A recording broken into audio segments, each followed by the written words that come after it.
अस्सलाम वालेकुम। आप सब कैसे हैं? उम्मीद करती हूँ आप खैरियत से होंगे और दुआ गो हूँ आप जहाँ भी रहें अल्लाह पाक आप सबको अपने हिफ्ज़ व अमान में रखें।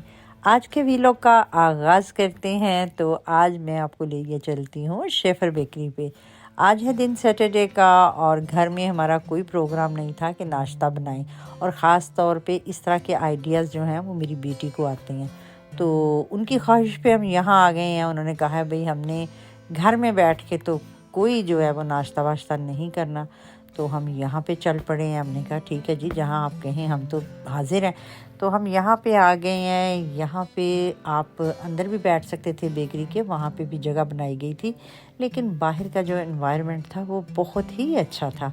यानी कि ऊपर उन्होंने पूरा जो है एक किस्म का पूरा सिस्टम जो है वो बाहर किया हुआ था, यानी रेगन शम वगैरह, यानी अम्ब्रेला लगी हुई थी, और फिर ये था कि सनी डे था और बहुत ही अच्छा लग रहा था। तो हम लोगों ने अपनी ट्रे उठाई हैं और हम बाहर आ गए हैं।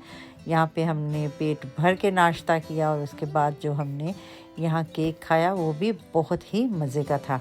अगर आप यहाँ रहते हैं तो सुबह नाश्ता यहाँ कहीं भी जाएं और शेफ़र बेकरी को टच करके देखिए, आपको काफ़ी अच्छा लगेगा।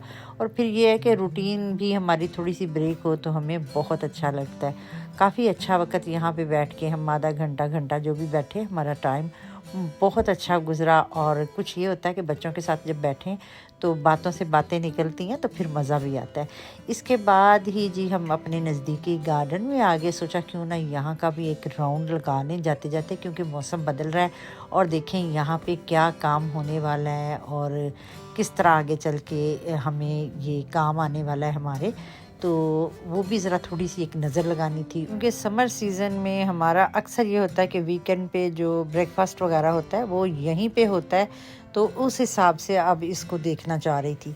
इसके बाद मेरे पास थोड़ा सा टाइम था, सोचा क्यों ना यहाँ जो करीबी स्टोर है वहाँ से चेक करूँ। मुझे कुछ चीज़ें चाहिए थी क्योंकि हमारा प्रोग्राम है ईद के फ़ौरन बाद तुर्की जाने का।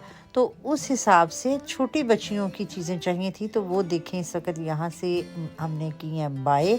कोई बैग चाहिए था, कोई ये बच्चियों की चीज़ें चाहिए थी छोटी मोटी। और फिर ये है कि कहीं पे भी जब आपने जाना होता है तो उसकी तैयारी जो होती है वो आप पहले से शुरू कर लेते हैं।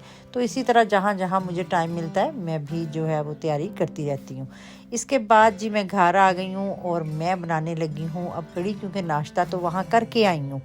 तो उसके बाद ये है कि अब सारा दिन में क्या करेंगे, तो ये है कि मेरा बड़े दिनों से ना प्रोग्राम बन रहा था कि मैं क्यों ना कढ़ी बनाऊं। और मुझे कढ़ी के साथ रोटी पसंद है। अक्सर ये होता है कि जोड़ तो वैसे बनाते हैं कि कढ़ी और चावल का जोड़ है, अक्सर आप देखते होंगे, और ख़ास तौर पे ये एक सौगात ही है कढ़ी चावल के साथ कि ये लाजिम व मलजूम है। लेकिन ये है कि हर एक की अपनी पसंद है। मैं शायद अपने अब्बा से बहुत अटैच थी, वो अब तो अल्लाह ताला उनके दर्जात बुलंद करे नहीं रहे।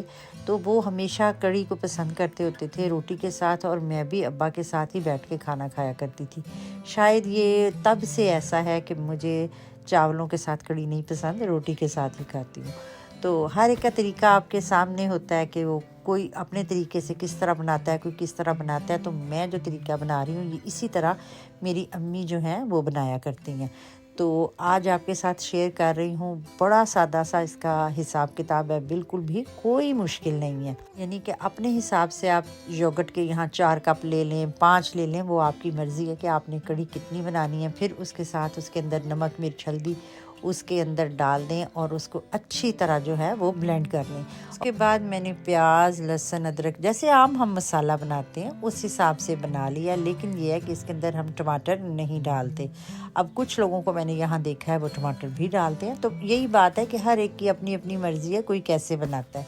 तो बहरहाल जी आप देख रहे हैं इस वक्त तरीक़ेकार। तो ये मैंने बना लिया है, साथ उसका मटेरियल पकोड़ों का। तो ये पकोड़े भी साथ साथ तैयार हो रहे हैं जब तक कढ़ी जो है वो पक रही है। और कढ़ी को इतना पकाएं कि वो पता चलना चाहिए उसमें एक जो बेसन होता है वो उसका एक कच्चापन जो होता है वो ख़त्म हो जाए।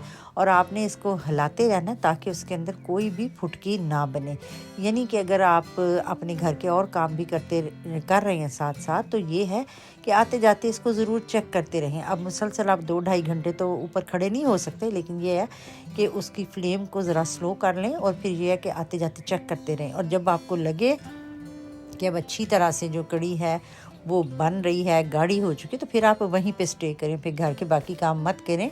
तो फिर ये है कि मैंने साथ साथ पकौड़े बना लिए और बेहतरीन किस्म की जो थी वो कड़ी हमारी तैयार होगी। उम्मीद है आज का व्लॉग आपको पसंद आया होगा। अपना और अपने प्यारों का ख्याल रखिए।